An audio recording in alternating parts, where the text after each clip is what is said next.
भारतीय सेना को मिलने वाला है एक ऐसा नायाब योद्धा जो पूरे एशिया और यूरोप में सिर्फ भारत के पास होगा। सेना के लिए रेडी हो रहा है पहला ऐसा FRCV टैंक जिस पर लेजर से लेकर आधुनिक मिसाइल तक सब होंगी बेकार। तो उधर रातों रात घुप अंधेरे में भारत ने समंदर पर ऐसा क्या किया जिससे रातों रात ही बढ़ गई भारत की सैन्य ताकत। दोस्तों, भारत लगातार अपने स्वदेशी सैन्य बेड़े को बढ़ाता जा रहा है। भारत ब्रह्मोस 2 और HSTDV जैसी हाइपरसोनिक मिसाइलों के साथ 5वीं प्लस पीढ़ी के फाइटर जेट्स को तैयार कर रहा है। भारत के इन फाइटर जेट्स की ताकत कितनी है, ये इस बात से समझ लीजिए कि तेजस मार्क 2 और एमका फाइटर जेट में जो अमेरिकी इंजन लगने वाले हैं, उसे अमेरिका जानबूझकर लेट कर रहा है भारत को सौंपने में, क्योंकि ये इंजन मिलते ही भारत उन फाइटर जेट्स को उतार देगा जो उसकी 5वीं पीढ़ी या यूं कहें 5वीं प्लस पीढ़ी के F-35 से भी ज्यादा ताकत वाले हैं। यही है कि भारत इसके लिए इंजन के लिए कोई और रास्ता देख रहा है। वहीं दोस्तों, भारत अपने लेजर हथियारों को भी बढ़ा रहा है। भारत के पास वैसे तो काली हथियार है, भारत के पास काली 5000 से लेकर काली 20000 तक के वर्जन हैं, लेकिन भारत दुर्गा 2 लेजर तकनीक पर भी काम कर रहा है जो इससे भी एडवांस्ड है। वहीं भारतीय सेना के लिए ऐसे ऐसे हथियार तैनात हो रहे हैं जो दुश्मन ने देखे भी नहीं होंगे।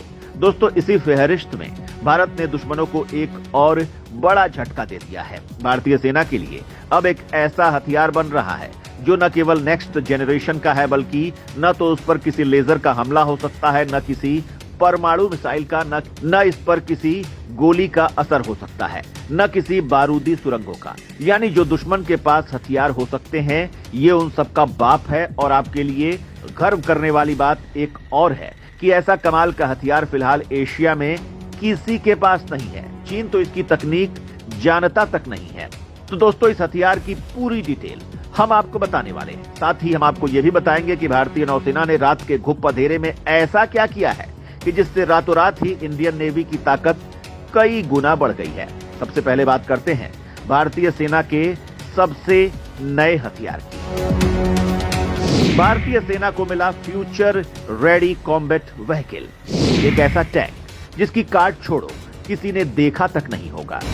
दोस्तों, चीन और पाकिस्तान जैसे नमूनों को देखते हुए भारतीय सेना को एक ऐसा नया हथियार मिलने वाला है जिसका नाम है फ्यूचर रेडी कॉम्बैट व्हीकल यानी FRCV।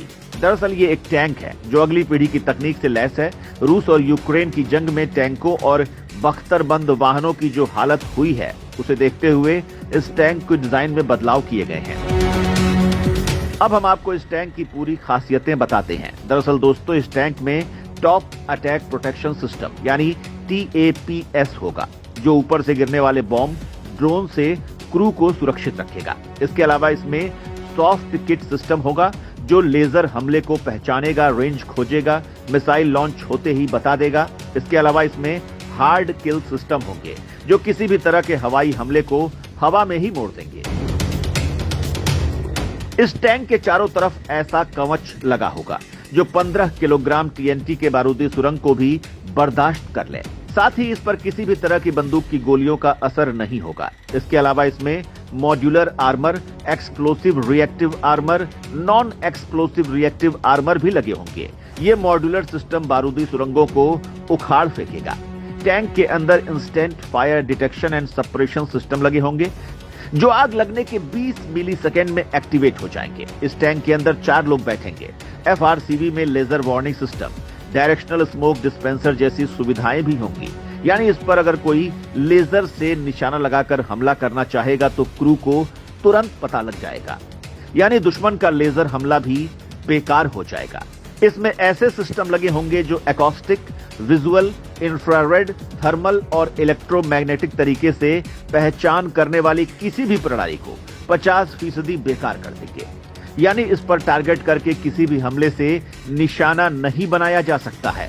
वहीं इसके अलावा इसमें केमिकल, बायोलॉजिकल, रेडियोलॉजिकल और परमाणु CBRN प्रोटेक्शन और वार्निंग सिस्टम लगे होंगे ताकि क्रू सही से काम कर सके। इसके अलावा टैंक के अंदर पूरी तरह से डिजिटाइज्ड प्लेटफॉर्म होगा ताकि इंसान और मशीन में बेहतर सामंजस्य बैठ सके। इसके जरिए ही unmanned ground vehicle, unmanned aerial vehicle, drones, tethered drones को नियंत्रित किया जा सकेगा। यानी अंदर बैठा जवान ही आसमान में उड़ रहे यूएवी को कंट्रोल कर लेगा और दुश्मन पर धावा बोल देगा। इसके साथ ही इसमें अत्याधुनिक बैटलफील्ड मैनेजमेंट सिस्टम लगा होगा। साथ ही दोस्त और दुश्मन को पहचानने वाली तकनीक होगी। इसे आइडेंटिफिकेशन ऑफ फ्रेंड और फो कहते हैं। टैंक में 360 डिग्री देखने की सुविधा होगी।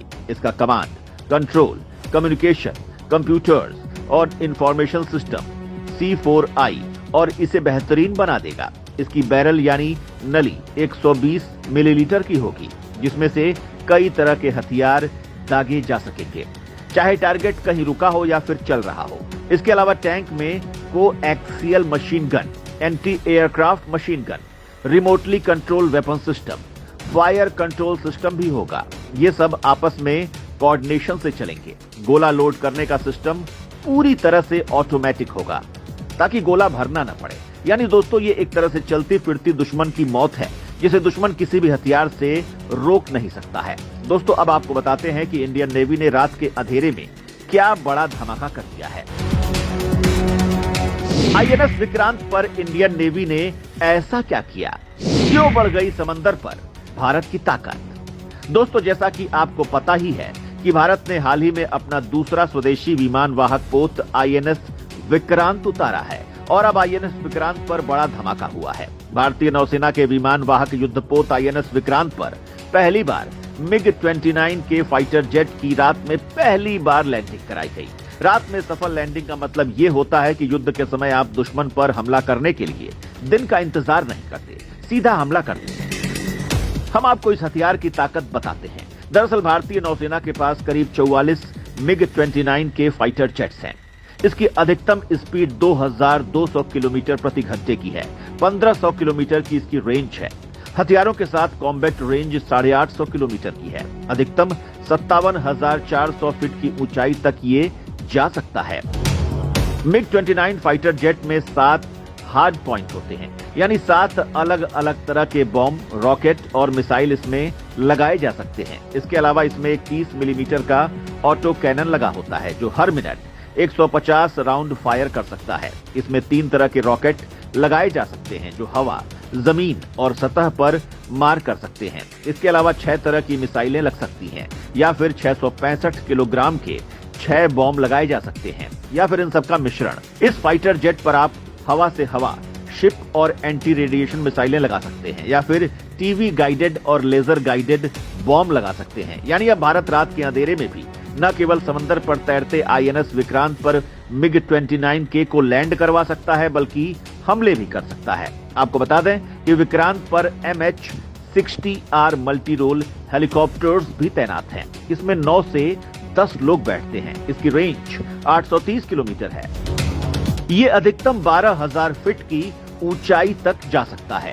इसकी स्पीड 270 किलोमीटर प्रति घंटा है। जरूरत पड़ने पर 330 किलोमीटर प्रति घंटे पर भी ये उड़ सकता है। इस पर 2 MK-46, MK-50 या MK-54 टॉर्पीडो लग सकते हैं। 4 से 8 AGM-114 हेलफायर मिसाइल इस पर लग सकती है। असल में ये एक एंटी सबमरीन हेलीकॉप्टर है। इंडियन नेवी इसका उपयोग हिंद और अरब महासागर में दुश्मन की पनडुब्बियों को खोजने और नष्ट करने के लिए करेगी।